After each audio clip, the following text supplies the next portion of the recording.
even a fool. I was over at my Uncle Gerald's house just after church one Sunday. That's what we call it. It's not a Sunday, on account like my Grandma Grace says that we ain't no pagans going around worshiping the sun, though I don't know if there'd be anything so bad about that. I just love to sit out on the veranda on a summer's day, letting the sun rays lap over me like soft ripples on the lake up at the dam. But my Grandma Grace says that's my blood talking, only she uses the N-word when she says it. Well, there ain't no need for me to put a coat on the lily.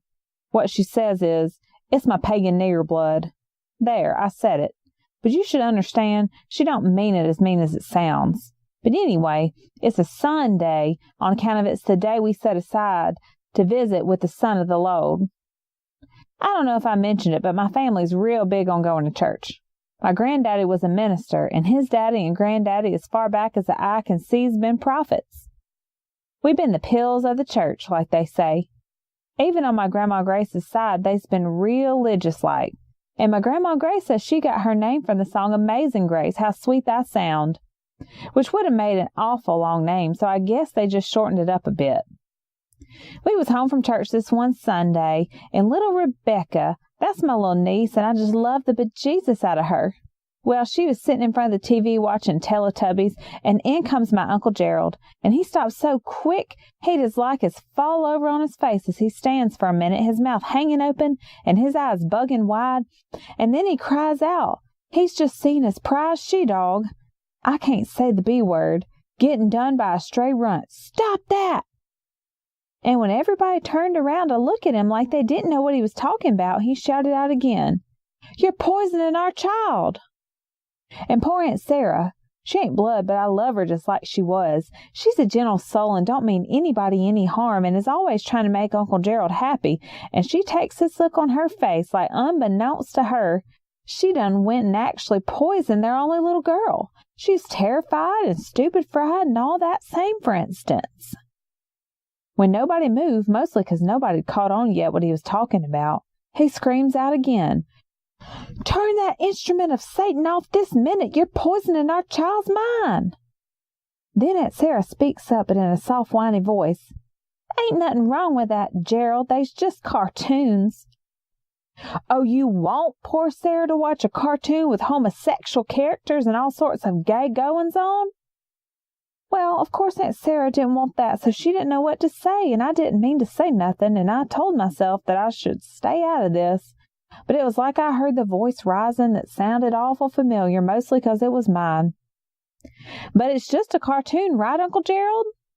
And he gives me the look, like he just pulled over a suspicious character he'd caught driving through his town. He's a town sheriff, you see. I guess I kind of snapped. I mean, I just shut up and lay low, and then something like this comes up, and Gerald starts in about how they's programming babies to be gay. Though why they'd want to do that, I don't know. But I guess it's sort of like if little kids like Sarah watch enough gay cartoons, she'll start dreaming about hanging out in gay bars when she grows up. And I know it does no good. I hurt myself and get my feelings hurt and mess up my day something terrible. And I don't know why I do it. I mean, I am not married and have no kids and don't even want no kids, though maybe when I get to be real old, like 40 or something, I'll adopt some older orphan who ain't got no home and give him some place of his own. But there ain't no need for me to up and get into an argument that don't make no sense about the right to watch gay cartoons. But it was this that flipped me out when Uncle Gerald said, "Now, Angel Louise, I realize this sounds very offensive, but it's the only way a Christian can look at it. They're infecting poor little Sarah's soul and spirit, and as we're in a constant war against the forces of darkness, we've got to be ever vigilant, just like the Reverend Snodgrass said in church.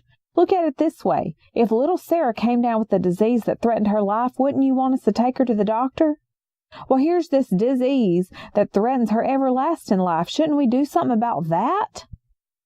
Which always makes me think, what if a kid becomes gay at 15? Do you hold him down and de-gay him or her? Does Uncle Gerald want something like gay concentration camps? Which isn't so far-fetched like it sounds. There's a minister over in Lincoln County that specializes in deprogramming gay kids, mostly by locking them in a hotel room and reading the book of Leviticus to them, especially the part about man lying with man and them being put to death. though I'm not rightly sure if they read the part about being put to death for gathering sticks on the Sabbath or not.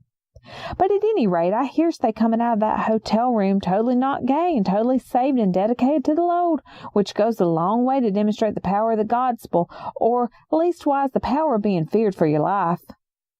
But I say leave kids alone and leave them to grow up like they want to grow up. I don't think His way can be the only way to look at something as huge as mucking about with the soul and spirit of a child like God made it. And that's why I told Uncle Gerald that however little Sarah turned out, even if she turned out to be the biggest gaymonger in all the world, or even Carolina, I'd love her all the same. And that if she wanted to grow up to be a gay Teletubby, well, that's the path that God put her on.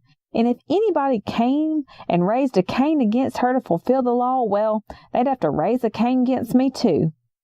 But when I tried to express this, it came out sucky indeed, which is what made me both angry and not too clear. Well, you see, you can be unattached, and therefore think these things out. I try to do that myself.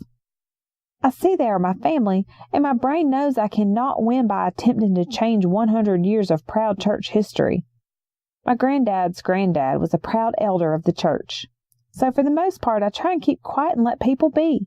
Then once in a while, something comes up that is so wacky to my brain, I say, email, call things I should know will be taken the wrong way and be twisted into something I never meant, like the gay Teletubby thing.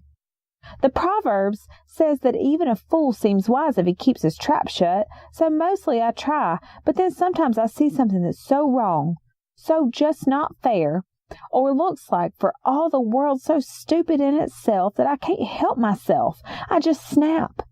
And I know it don't do no good. I just end up hurting myself and getting my own feelings hurt and upsetting folks around me, and it messes up my day so's I can't concentrate on nothing else, and upsets them so's they can't stand to have anything to do with me. But that's just the way I am, I guess, just a fool. But maybe someday I'll learn.